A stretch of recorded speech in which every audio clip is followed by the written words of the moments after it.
ده حرام ويندرج تحت بند الزنا.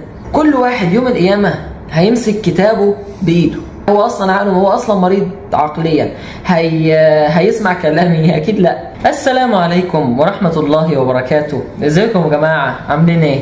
حلقة النهاردة حلقة كتير جدا كانوا مستنيين حد يتكلم عليها، لأنها بتتمحور حوالين موضوع واحد فقط لا غير، وهو التحرش.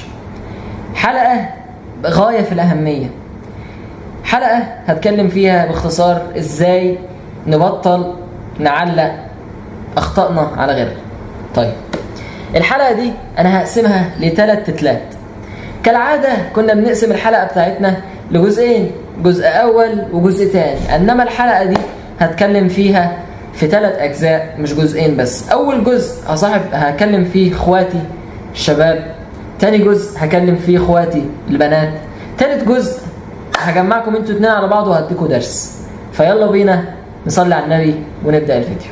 أول حاجة إخواتي الشباب، أكلمكم في حاجة مهمة جدا، ومبدئيا وقبل ما أتكلم في أي حاجة لازم أقول لكم إن ده بلح، دي نواة البلح. نواة البلح هسيبها على جنب، هو اسمه نواة التمر بقى لأن ده اسمه تمر مش بلح.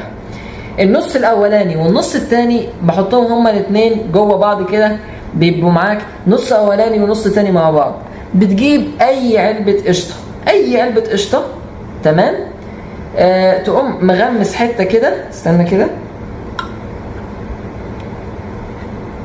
أيوة، تغمس حتة كده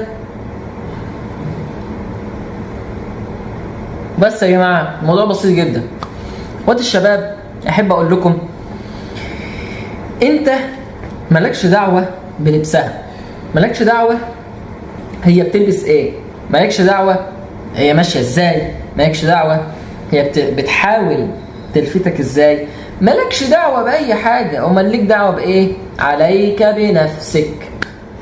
بص يا حبيبنا، الرسول صلى الله عليه وسلم بيقول النظرة سهم من سهام إبليس، من تركها، وفي رواية أخرى سهم مسموم من سهام إبليس، أو كما قال من تركها مخافتي أبدلته حلاوة للإيمان يجدها في قلبه.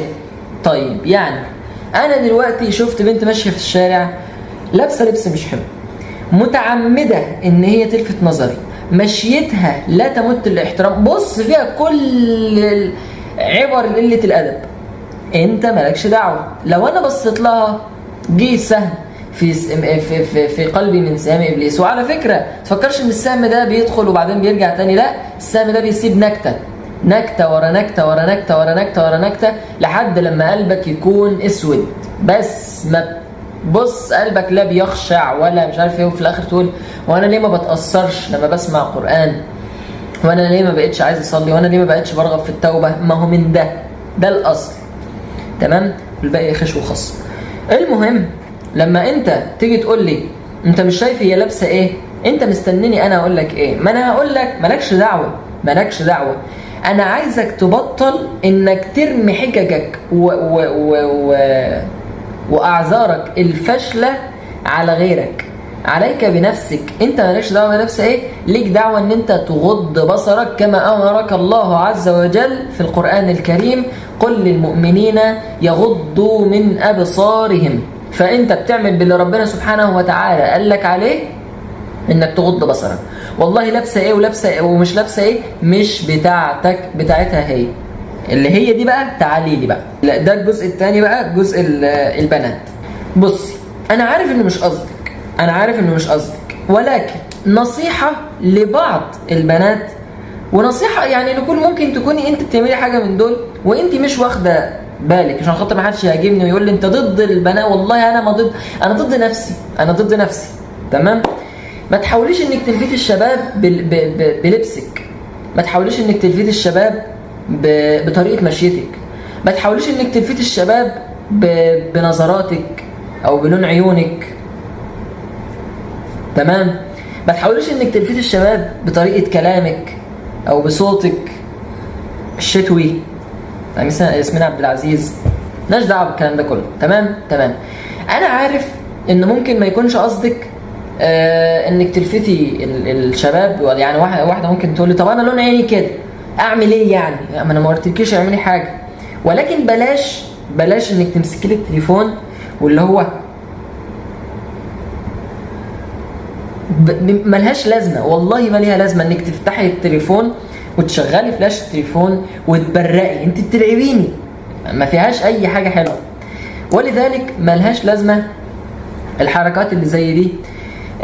تاني حاجه، بلاش ان انت مثلا تطلعي في لايف، تطلعي في فيديو تقري قران، ده غلط، تمام؟ ده غلط، وعند اهل العلم حرام. لان ممكن واحد يطمع اللي في قلبه مرض، واحد في قلبه مرض يطمع يعجبه صوتك، طب ده غلط، تمام؟ لان اقول لكم ايه، الموضوع ده ممكن تكونوا انتوا بتاخدوه بحسن نيه، او اللي هو طب انا بقرا انا بفيد الناس. لا، السيده عائشه لما الرسول صلى الله عليه وسلم مات كانت بتحط ستار ما بينها وما بين الصحابه، لما كانوا بيجوا مثلا يسالوها في سؤال او في قول او كده، كانوش بيشوفوها اصلا، وكانت بتتكلم بصوت واطي عشان خاطر الصوت والخضوع بالقول. سؤال من بنت، انا اعمل ايه لو انا لابسه محترم ومثلا منتخبه ومش متعمد ان انا الفتهم بنظرات عيني، يعني مثلا هي عيني كده رباني، انا بصه طبيعي مش هتعيني، وصوتي واطي جدا مش بيطلع، والاقي بيعاكسني، اهو انت قلتي ده عندك حل من اتنين، يا تسيبيه ويمشي وتمشي مالكيش دعوه بيه نهائيا، يا اما بقرا بقلب طوبه في دماغه. والله انا اللي بقول لك، تمام؟ انا اللي بقول لك اهو، لان انت في الحاله دي مش غلطانه، ده متحرش وانا دافعت عن نفسي، انت مش غلطانه قانونيا، مش غلطانه في حاجه.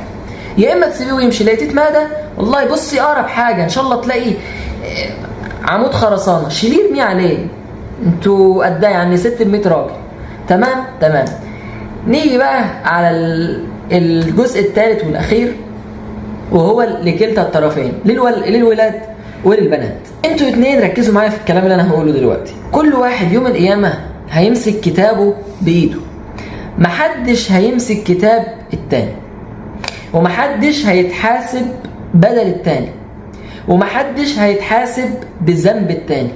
كل واحد هيمسك كتابه بايده وهيتحاسب على اللي مكتوب في كتابه.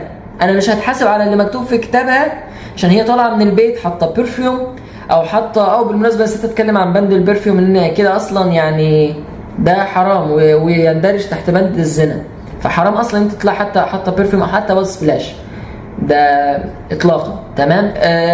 انت مش هتتحاسب على لبسها، انت مش هتتحاسب على مشيتها، شو هي بتحاول تلفت انتباه، انت مش هتحاسب على لفت انتباه، انت هتتحاسب على نظرتك اللي انت نظرتها لها، ده اللي انت هتتحاسب عليه، وانت هتتحاسبي على اللي انت عملتيه، تمام. طيب انا دلوقتي والله ما كان ليا دخل وهو اللي اتحرش بيا، مالكيش دعوه، خليكي في طريقك، مش هتحاسبي بذنبه، هو اللي ربنا هيحاسبه، وانت مالكيش اي علاقه باي حاجه.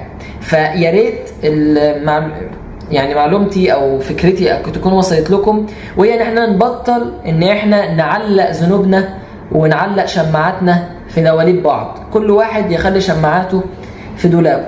انا ليا دعوه بذنوبي، خليني في ذنوبي، اخليني باللي ربنا امرني بيه واللي الرسول صلى الله عليه وسلم وصاني بيه اعمله، انا ماليش دعوه بيها، تلفت ما تلفتش ده برايا.